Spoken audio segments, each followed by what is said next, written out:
The massive space station hung in the darkness like a jewel made of metal and light. It was bigger than most cities on Earth, spinning slowly around the star called Proxima Centauri.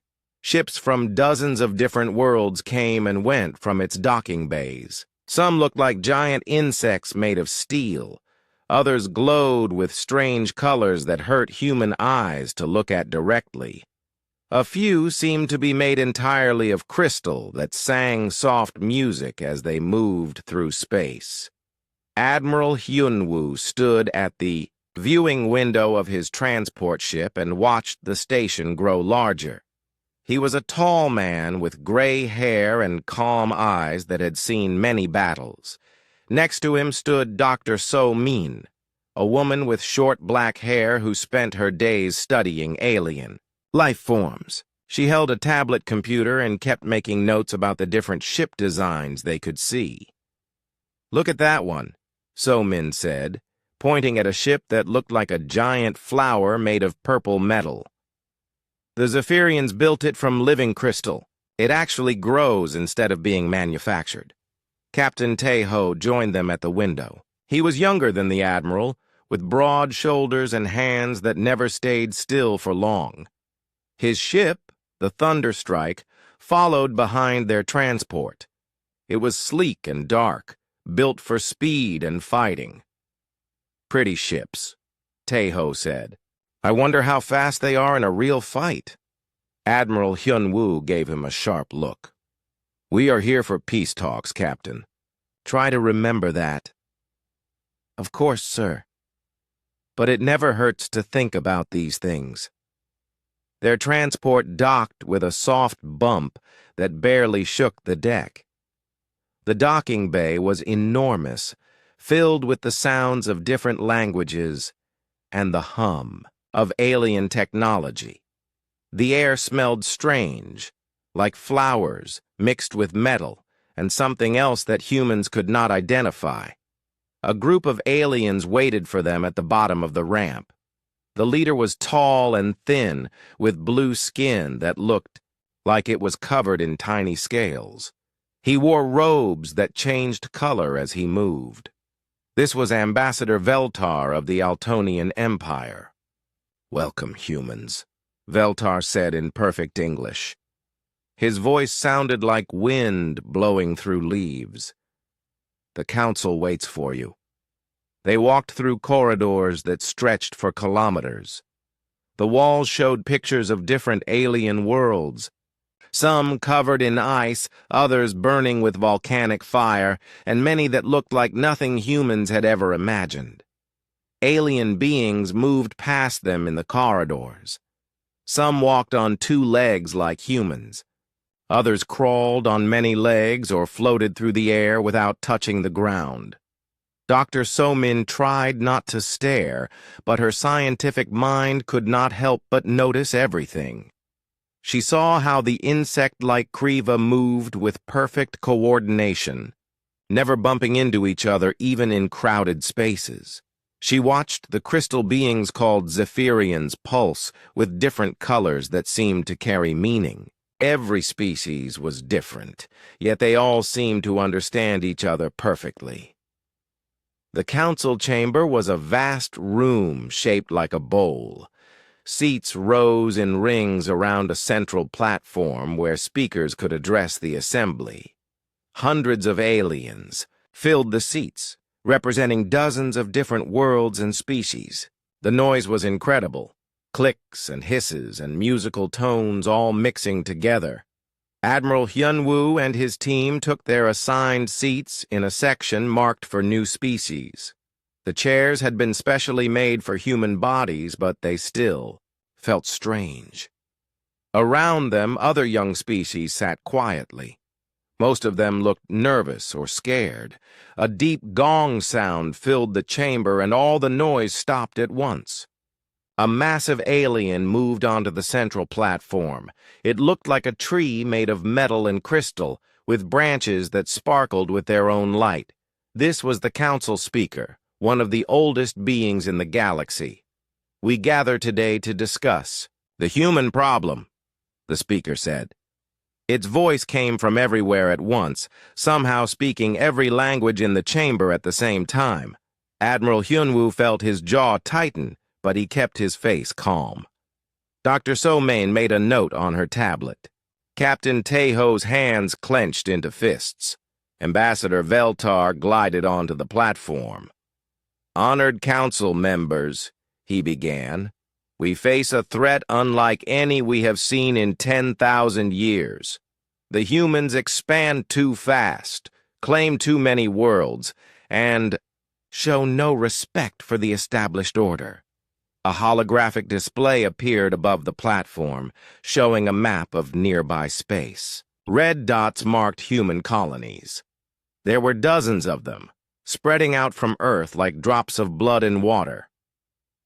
"In only 50 years, Veltar continued, they have claimed 17 star systems. This is madness. Most species take centuries to establish even one successful colony. The humans plant their flags on worlds and immediately begin changing them to suit their needs." A Kriva delegate stood up in the upper seats. It looked like a praying mantis the size of a human, with 4 arms and eyes that could look in different directions at the same time. When it spoke, its voice sounded like clicking stones. "The humans take worlds we marked as worthless," it said. "Desert planets with no water, ice worlds with poison air, worlds with gravity so strong it would crush most of us. Why do they want these places?" Dr. So-min leaned forward. This was exactly what she had expected. The aliens only wanted worlds that were already perfect for their kind. They could not imagine why anyone would want to live somewhere difficult. "Because we can make them better," she whispered to Admiral Hyunwoo. "That is what they do not understand." Another alien species joined the discussion. The Zephyrians were beautiful to look at, like living gems that sang instead of speaking. Their representative pulsed with red and orange colors that somehow conveyed anger and fear. "The humans carry weapons," the musical voice said. "Every ship, every station, every colony. They build as if they expect war at any moment. This is not the behavior of a peaceful species." More aliens began to speak. They complained about human trade practices, human technology development, and human military growth. Each species had something to say about why humans were dangerous and needed to be controlled. Admiral Hyunwoo listened to it all with a stone face. He had expected this. Humanity had grown faster than any species in recorded galactic history.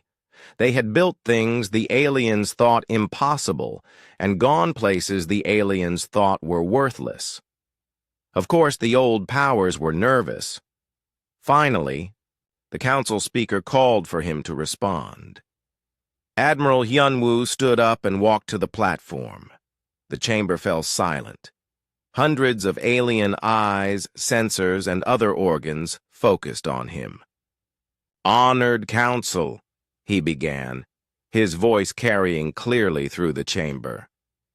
"You accuse us of expansion, but we have taken only worlds that no one else wanted.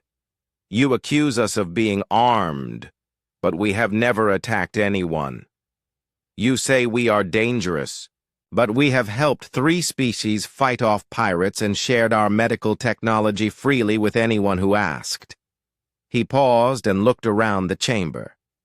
Many aliens shifted uncomfortably in their seats. "We understand your concerns," he continued, "but we will not apologize for being successful. We will not slow down, because others are afraid of our progress. And we will certainly not submit to oversight by powers who see growth as a threat." The chamber erupted in noise. Aliens clicked and hissed and sang their anger. The council speaker banged something that sounded like a giant bell until quiet returned. "The council will vote," the speaker announced. All in favor of restricting human expansion and requiring submission to galactic oversight? Lights began to appear around the chamber as aliens cast their votes. Red for yes, blue for no. Admiral Hyunwoo watched as more and more red lights appeared. The final count was overwhelming. 347 for restrictions, only 12 against.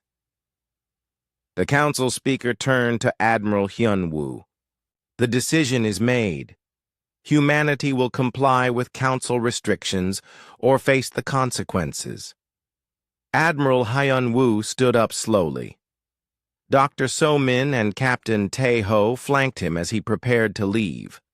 The entire chamber watched as the human delegation walked toward the exit. At the doorway, Admiral Hyunwoo turned back. His voice carried clearly across the silent chamber. You may want to reconsider that decision. Then they were gone, leaving behind a chamber full of aliens who had no idea what they had just set in motion. 3 months had passed since the council vote. Earth's orbital station hummed with activity as ships came and went from the blue planet below. The station looked small compared to the alien megastructure around Proxima Centauri, but it was built for function rather than show. Every surface served a purpose. Every corridor led somewhere important. President Eugene stood in the main conference room, looking out at Earth through the massive windows. She was a woman in her 50s, with silver hair and eyes that missed nothing. The planet turned slowly beneath them, showing the lights of cities and the swirls of weather patterns. It looked peaceful, but Eugene knew that looks could be deceiving. General Minho entered the room first. He was a stocky man with scarred hands and a face that had seen too many battles. Behind him came Intelligence Director Yun-bi, a quiet woman, who knew more secrets than anyone else in the solar system. They took their seats at the polished table and waited. The door chimed and Admiral Hyunwoo walked in, followed by Dr. So-min and Captain Tae-ho. They looked tired from their long journey back from the council station. Admiral Hyunwoo carried a sealed case that contained the council's official response. They gave us an ultimatum, Admiral Hyunwoo said without waiting for pleasantries. He placed the case on the table and opened it. Inside was a crystal tablet that glowed with alien writing. Dr. So-min activated the translation device. The alien words shifted and changed until they became readable English. President Eugene read the document in silence, her face growing harder with each line. 12 systems, she said finally. They want us to abandon 12 of our colonies and submit all military decisions to council approval, General Minho added. He had read over her shoulder. They want to control our fleet movements, our weapon development, everything. Intelligence Director Yun-bi leaned forward. What is the timeline? 30 days, Admiral Hyunwoo said. They think they are being generous. Captain Tae-ho laughed, but there was no humor in it. 30 days to give up 12 worlds and our independence. How kind of them. President Eugene set the tablet down carefully. Who delivered this? Council Enforcer Thaxon, Admiral Hyunwoo replied. He is waiting in Docking Bay 7 with his escort. The name meant nothing to most humans, but Intelligence Director Yun-bi had files on all the major council figures. Thaxon is Kriva, their primary enforcer. He has never failed to collect compliance from a resistant species. Until today, President Eugene said quietly. They walked through the station corridors toward the docking bay. Other humans stopped their work to watch the procession pass. Word had already spread that aliens were aboard the station. Most humans had never seen a real alien before, despite living in the space age for decades. Docking Bay 7 was twice the size of a normal bay, built specifically for receiving alien visitors. The air recycling system worked overtime to accommodate different atmospheric needs. Strange smells drifted through the space. Ozone and something that reminded humans of burned copper. Thaxon stood in the center of the bay like a statue made of nightmares. He was 3 meters tall with 4 arms and a body covered in natural armor that looked like black metal. His head was triangular with compound eyes that could see in all directions. When he moved, it was with the precise, calculated motion of a predator. Behind him stood 6 smaller Kriva, each one carrying weapons that hummed with energy. Their ship sat in the bay like a giant beetle made of dark metal. It was beautiful. In an alien way, but clearly built for war, President Yu Jin approached without fear. Her security team flanked her, but they looked tiny compared to the alien giants. General Min Ho's hand rested on his sidearm, though everyone knew human weapons were useless against Kriva armor. "I am President Yu Jin of Earth," she said. "I assume you are Thaxon." The alien's voice came from a device on his chest, translating his clicking speech into English. "I am Enforcer Thaxon. I have delivered the Council's ultimatum. You have 29 days remaining to comply." "We have read your demands," President Yu Jin replied. "Some of them are unreasonable." Thaxon's compound eyes focused on her with laser intensity. "There is nothing unreasonable about peace, human.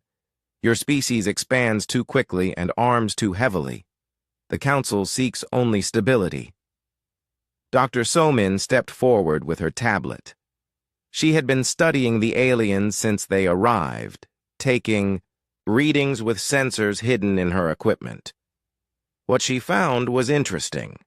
Despite their impressive size and technology, the Kriva showed signs of genetic weakness that surprised her.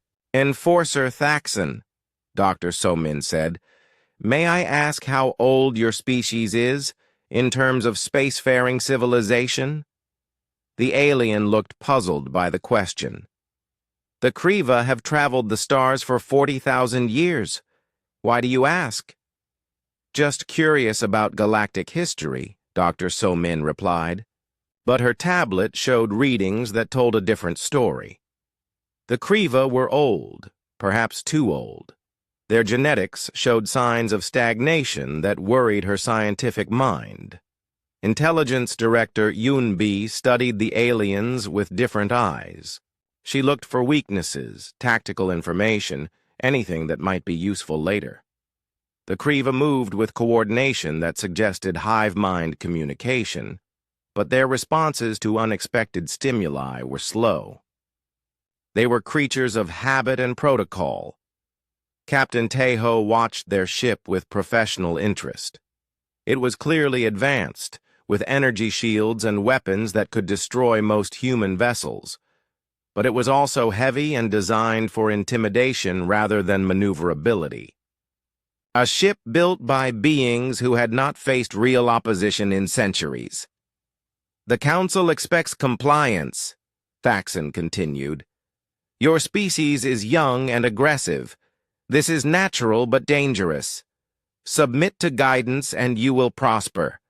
Resist and you will be pacified."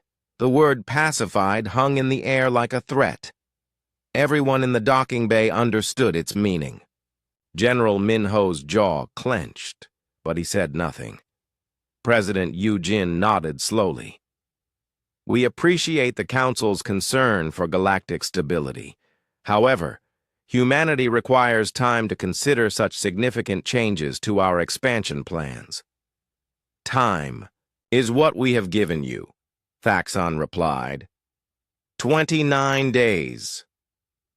"That is not enough time for proper consideration," President Yu Jin said.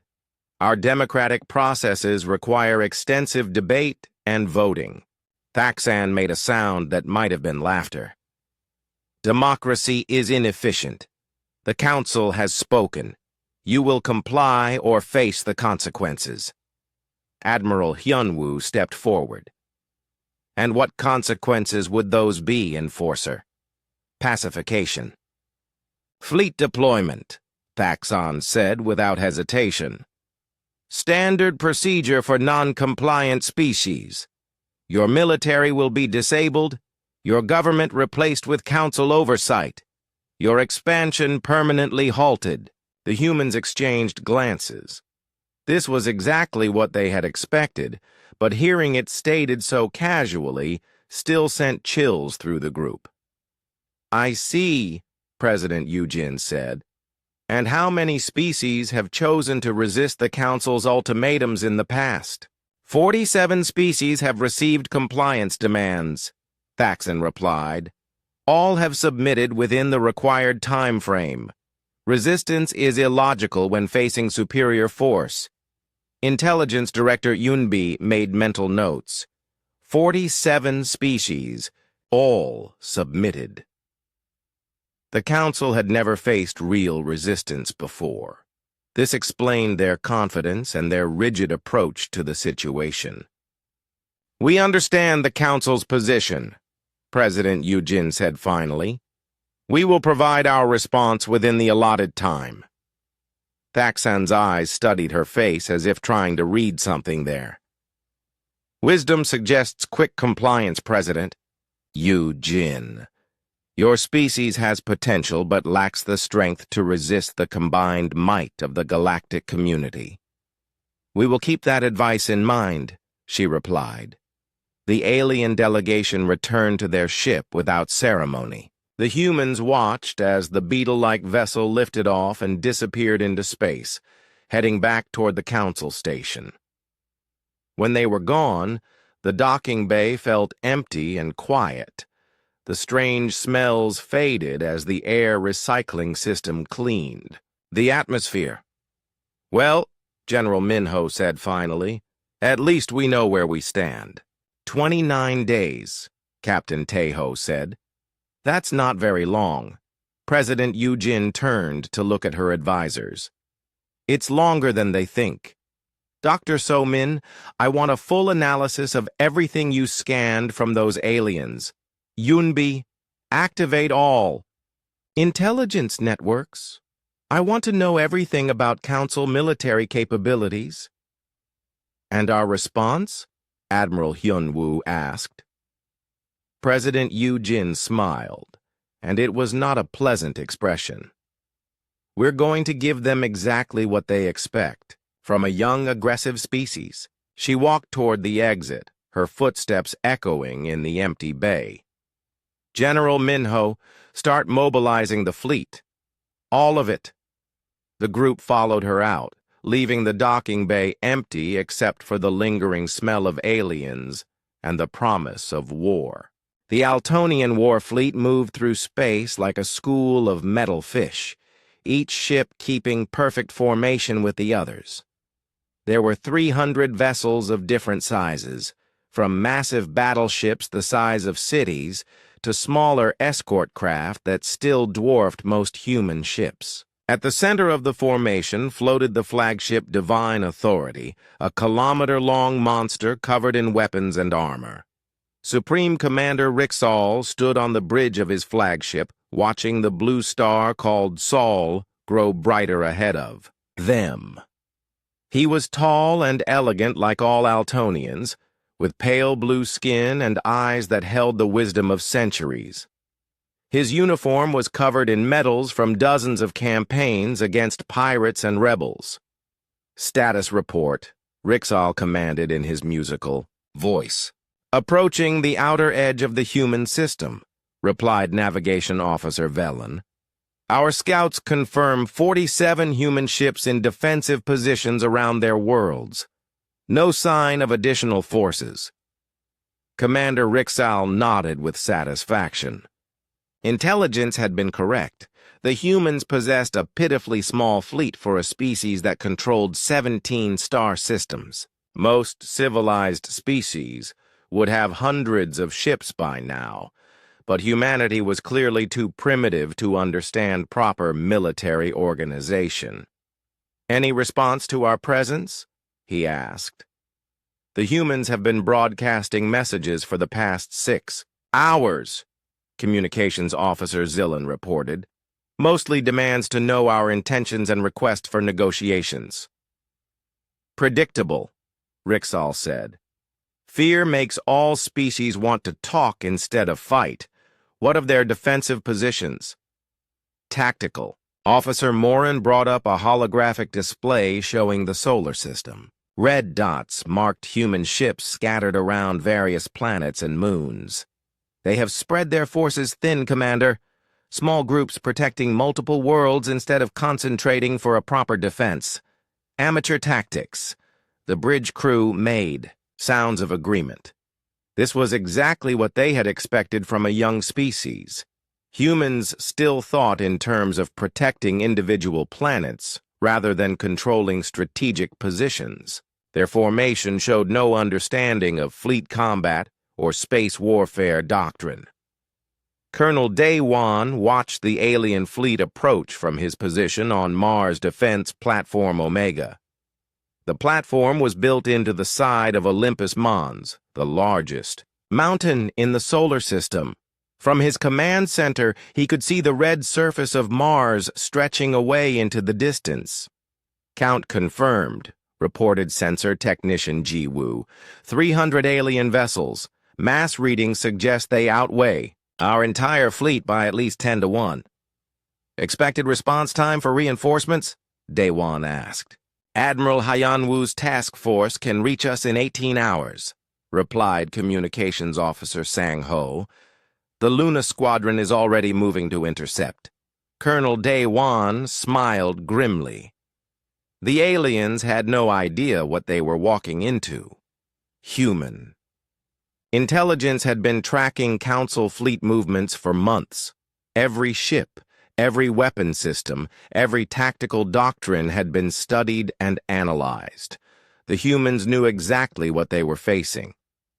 Captain Su-Jin stood on the bridge of the Earth battleship Indomitable, watching her crew make final preparations. She was a compact woman with steady hands and eyes that never seemed to blink. Her ship hung in space near Earth's moon, waiting with the patience of a predator.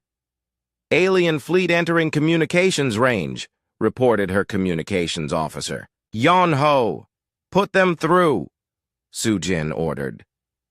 The main screen lit up with the image of Supreme Commander Rixall. Even through the alien translation system, his voice carried absolute confidence. "Humans of Earth," Rixall began. "I am Supreme Commander Rixall of the Altonian Empire, speaking for the Galactic Council. Your time has expired. You have failed to comply with Council demands. Surrender immediately and your species will be treated with mercy." Captain Su-Jin stepped forward so the alien could see her clearly. "Commander Rixall, I am Captain Su-Jin of the Earth Defense Force. I have a counteroffer for you." "You are not in a position to make offers, human. You face 300 warships with weapons beyond your understanding. Surrender now or face destruction." "Actually," Su-Jin said calmly, "I suggest you turn around and leave our system immediately. This is your only warning." The bridge of the Divine Authority erupted in what sounded like musical laughter. Commander Rixall and his officers found the human response amusing beyond belief. A single primitive ship threatening an entire fleet? It was like a mouse threatening a pride of lions. "Your bravery is admirable but foolish," Rixall said. "We have faced dozens of species, human. None have resisted once they saw the futility of their position. Stand down your weapons and prepare to receive boarding parties." Captain Su-Jin looked directly into the camera. "I gave you a warning, Commander. Remember that." She nodded to her weapons officer. "Target their lead escort vessel. Fire." Dr. Bo Ram watched the first shots of the war from Luna Base, humanity's primary research facility, on Earth's moon. She was an elderly woman who had spent her life studying physics and engineering. Her instruments could detect energy signatures and track projectile paths with incredible precision. "Fascinating," she murmured as she watched the display. "The aliens use pure energy shields, very advanced, but they're designed to stop energy weapons and missiles." Her assistant, research tech Min Su, looked confused. "But Captain Su Jin fired kinetic rounds, not energy weapons." "Exactly," Dr. Boram said with satisfaction. "Solid metal moving at 30% of light speed. Their shields will deflect, it like trying to stop a bullet with a soap bubble." The kinetic rounds struck 3 alien escort ships simultaneously. The projectiles punched through their energy shields without slowing down, then tore through armor plating like it was paper. The ships exploded in brilliant flashes that lit up the darkness of space. On the bridge of the Divine Authority, every alien officer stared at their displays in shocked silence. 3 ships had just been destroyed in the first seconds of combat. This was not how space battles were supposed to work. "Impossible," whispered Tactical Officer Moran. "Their weapons are primitive. How did they penetrate our shields?" Commander Rixal's musical voice cracked slightly. "Analysis. What kind of weapons are they using?" "Kinetic projectiles," Moran reported. "Solid matter accelerated to incredible speeds. Our energy shields are useless against them." "Then deploy particle barriers," Rixal ordered, "and return fire immediately." The alien fleet began to spread out from their tight formation, but they moved slowly. Their ships were designed for long-range bombardment, not quick maneuvering. Energy beams lanced out toward the human ships, but most missed their targets completely. Lieutenant Commander Jin A led a squadron of human fighters from her position near Jupiter. Her ships were tiny compared to the alien fleet, no bigger than ancient fighter jets, but they moved like insects, darting and weaving through space in patterns that the aliens could not predict. "Eagle Squadron, break formation," she commanded. "Attack pattern Delta! Hit them fast and get out!" Her fighters accelerated toward the alien fleet at speeds that made the enemy sensors struggle to track them. Human ships could change direction in ways that alien vessels could not match. Where alien ships moved like battleships, human ships moved like motorcycles. The fighters reached the alien formation and began attacking from all directions at once. Their weapons were smaller than the main fleet guns, but they fired constantly while moving at impossible speeds. Alien ships tried to target them but could not keep up with their movements. Captain Dong Hyun commanded the stealth ship Shadow Runner from a position the aliens could not see. His vessel was coated with materials that made it invisible to most sensors. He had been waiting behind a large asteroid for exactly this moment. "Target acquired," reported his weapons officer Hae Young. "The alien flagship is maintaining position in the center of their formation." "Perfect," Dong Hyun said. "They think they're safe behind all those escort ships. Time to show them how wrong they are." The Shadow Runner appeared behind the Divine, authority like a ghost materializing from nothing.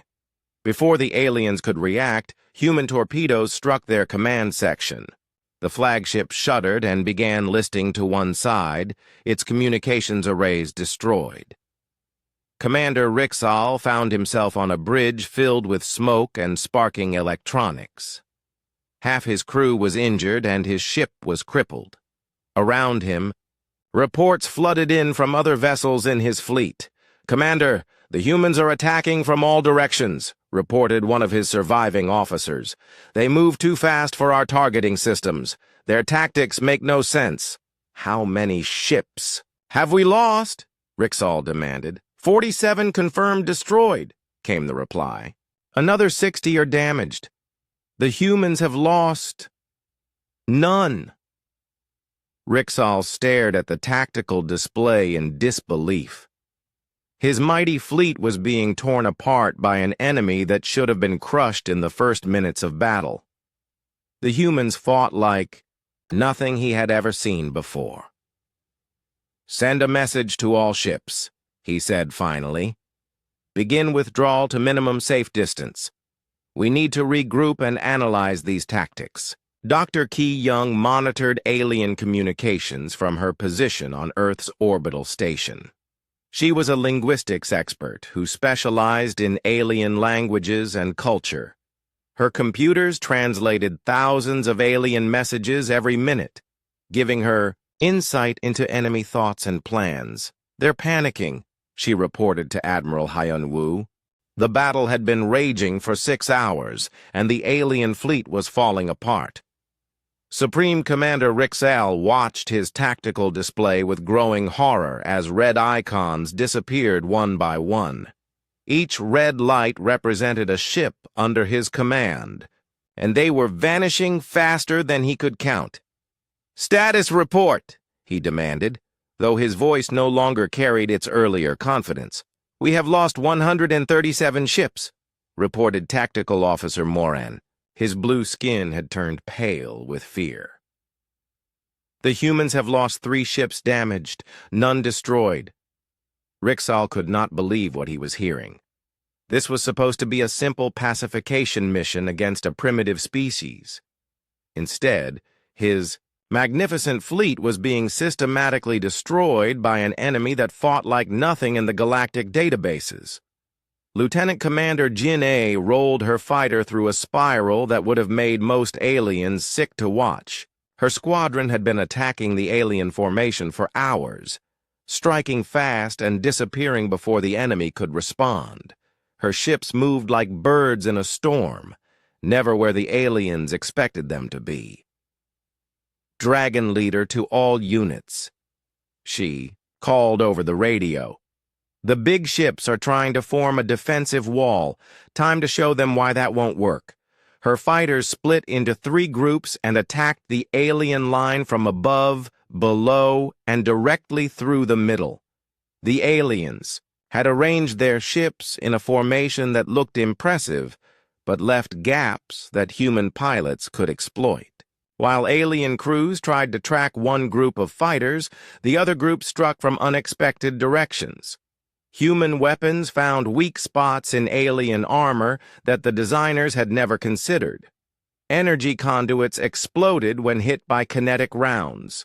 Shield generators overloaded when struck by precisely aimed missiles. The aliens had built their ships to fight other aliens, not the chaotic human style of warfare. Captain Dong-hyun moved his stealth ship through the battle like a ghost hunting in a graveyard. The Shadow Runner appeared behind alien vessels, struck with devastating precision, then vanished before the enemy could respond. His crew had perfected the art of surgical strikes against larger opponents.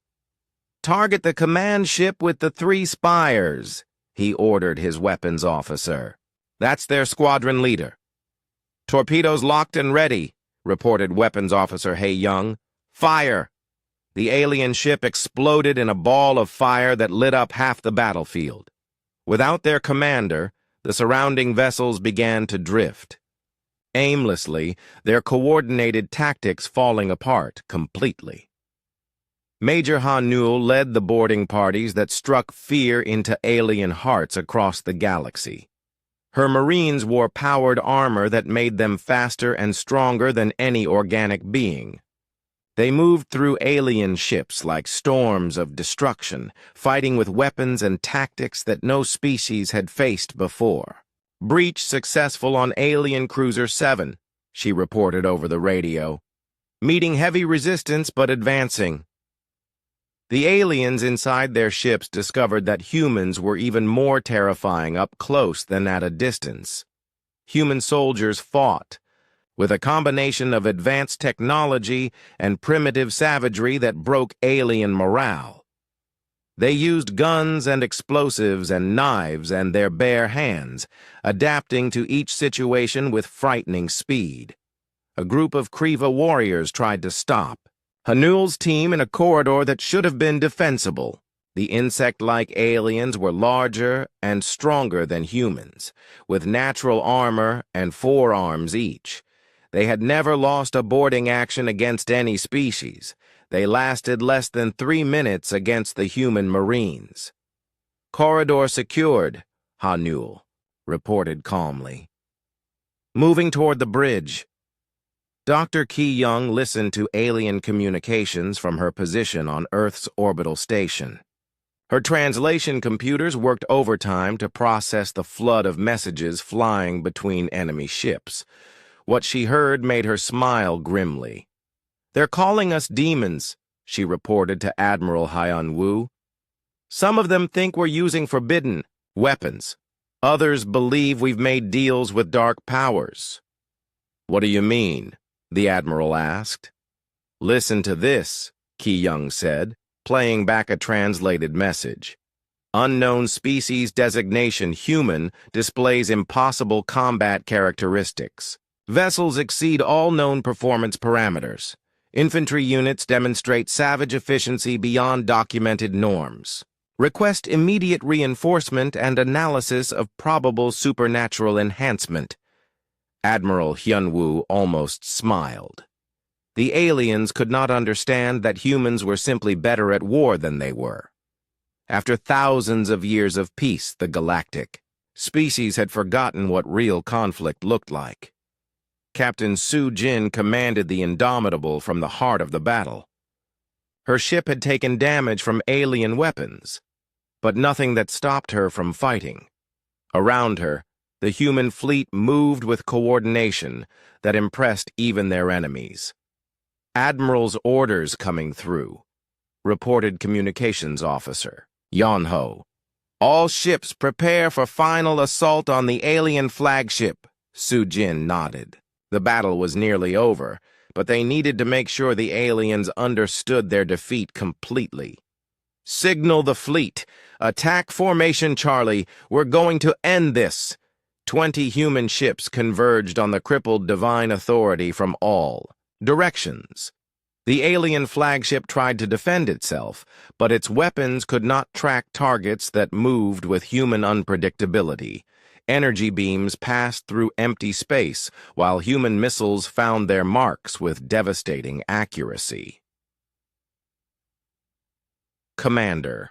Rixal watched his flagship dying around him. Explosions rocked the ship as human weapons tore through armor and systems. His crew ran through corridors filled with smoke and sparks, trying to repair damage faster than it could accumulate. "Sir," called his communications officer, "we're receiving a transmission from the human fleet." "Put it through," Rixal said. He needed to understand these creatures who had destroyed his mighty fleet. Captain Su-jin's face appeared on the main screen. She looked calm and professional, as if destroying alien fleets was something she did every day. "Commander Rixal," she said, "your fleet is defeated. Surrender now and your surviving ships will be allowed to withdraw from our system." "How?" Rixal asked. The word came out as barely a whisper. "How did you defeat us so easily?" Su-jin studied his face for a moment before answering. "You came here expecting to fight primitives armed with sticks and stones. Instead, you found soldiers who have been preparing for this war since the day we first met you." "Impossible," Rixal said. "Our intelligence showed you had only 47 ships." "You saw what we wanted you to see," Su-jin replied. "Did you really think we would show you our full strength before you attacked?" The truth hit Rixal like a physical blow. The humans had been planning this from the beginning. They had hidden their true capabilities and lured the fleet into a trap. The Council had been completely outmaneuvered by a species they thought was primitive. "You have 30 seconds to respond," Su-jin continued. "Surrender and withdraw, or be destroyed where you float." Rixal looked around his ruined bridge. Most of his crew was dead or wounded. His ship was barely functional. Around him, his fleet was burning wreckage drifting through space. "I surrender," he said finally. "Wise choice," Sujin replied. "Gather your surviving ships and leave our system immediately. If any council vessel returns to Seoul, it will be destroyed without warning." The transmission ended, leaving Rixal alone with the bitter taste of defeat. He gave the orders to retreat, and the surviving alien ships limped away into deep space. Dr. Boram watched the alien fleet withdraw from her position on Luna Base. Her instruments tracked their course and speed as they fled toward the edge of the solar system.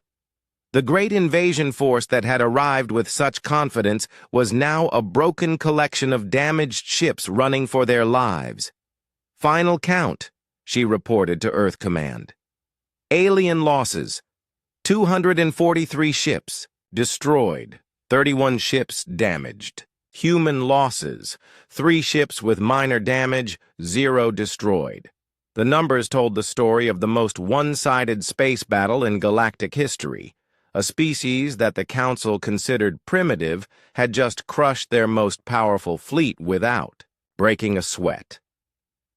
Colonel Daewon secured his position on Mars defense platform Omega as the last alien ships disappeared from his sensors. The red planet's surface was littered with alien wreckage that would take months to clean up, but the immediate threat was over.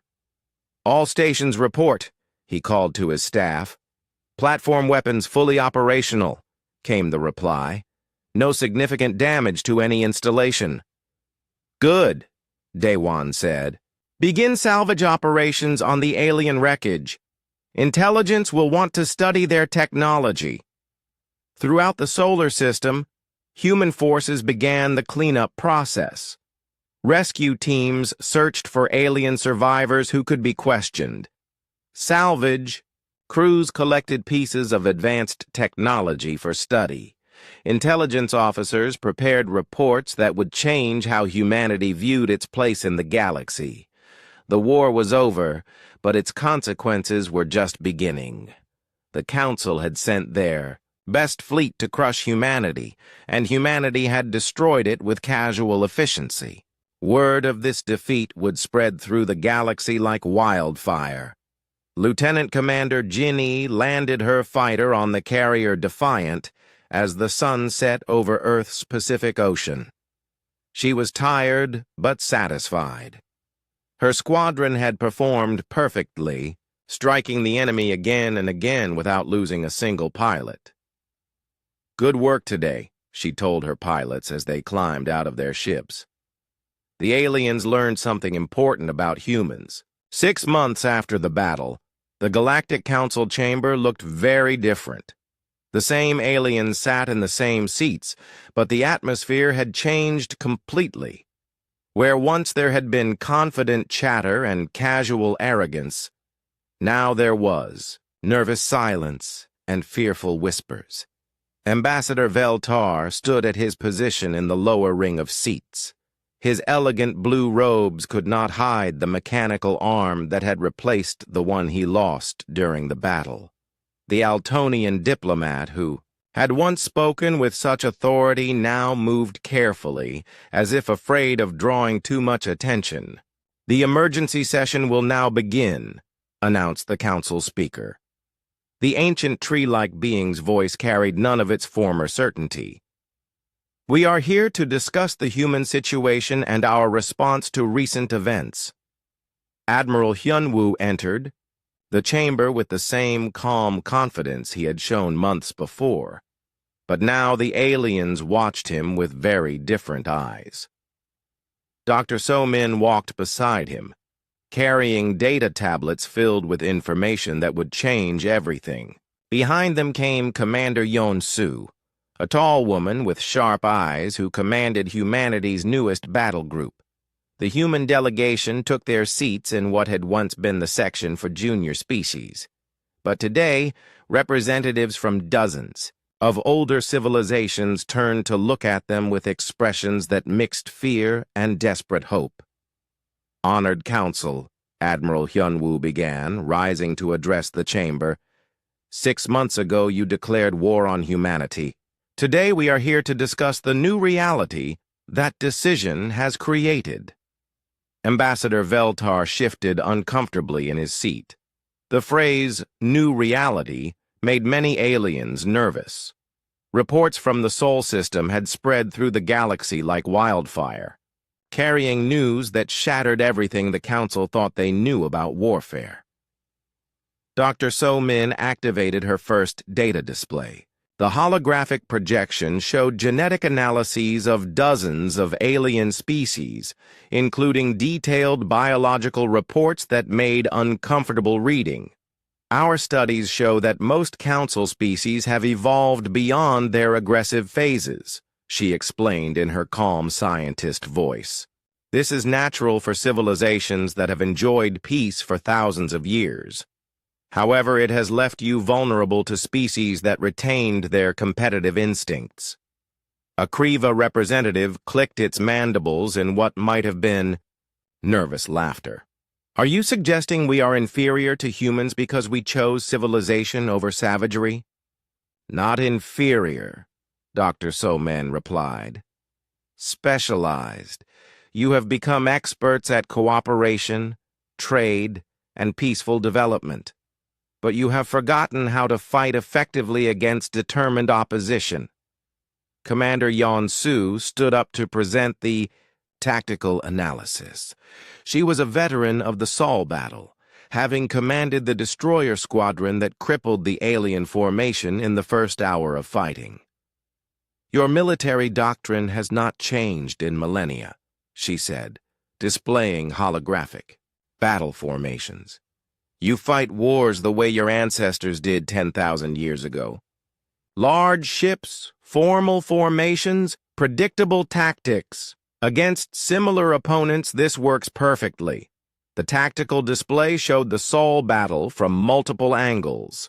Alien ships moved in stately formations, while human vessels darted between them like angry wasps. The comparison was not flattering to the Council forces.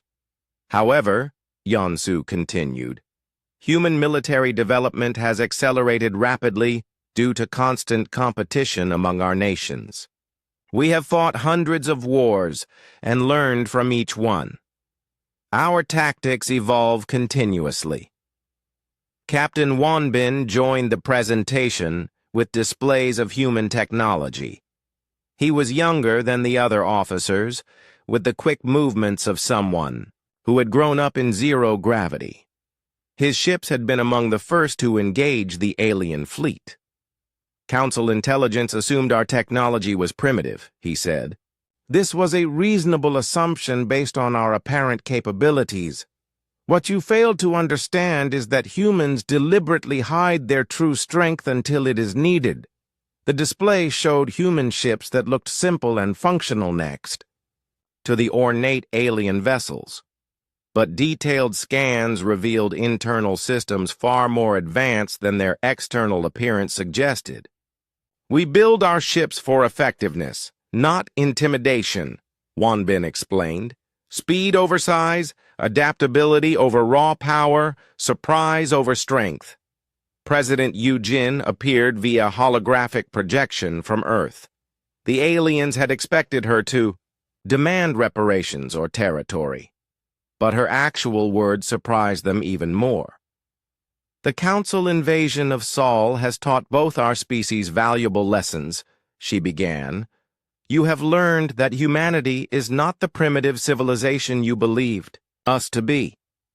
We have learned that the galaxy contains numerous threats that require a strong response. She paused to let that sink in before continuing.